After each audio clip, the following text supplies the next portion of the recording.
சுசேஷம் 6வது அதிகாரம் 10வது வசனம். இயேசு அந்த மனுஷன் நோக்கி உன் கையை நீட்டு என்றார்.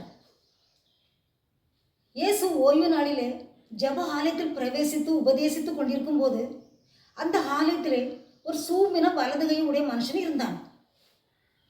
அந்த இடத்திலே வேதபாரரும் பரிசேயர்களும் இயேசுவை குற்றம் கண்டுபிடிப்பதற்காக இயேசு மேல் நோக்கமாக இருந்தார்கள்.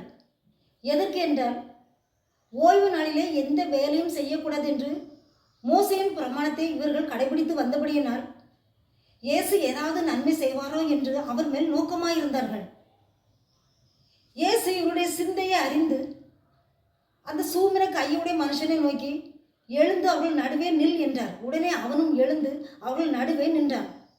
இயேசு உன் கையை நீட்டு என்றார். உடனே அவனும் நீட்டினான். மறுகையை போல சொஸ்தமாயிற்று.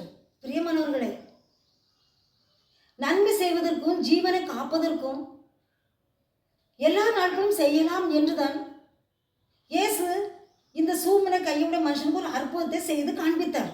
எப்பேற்பட்ட நோயையும் சுகமாக்கும் வல்லவர் இந்த இயேசுதான் என்று நாம் விசுவாசிக்கும் போது அவருடைய வல்லமை நம்மையும் குணமாக்கும்.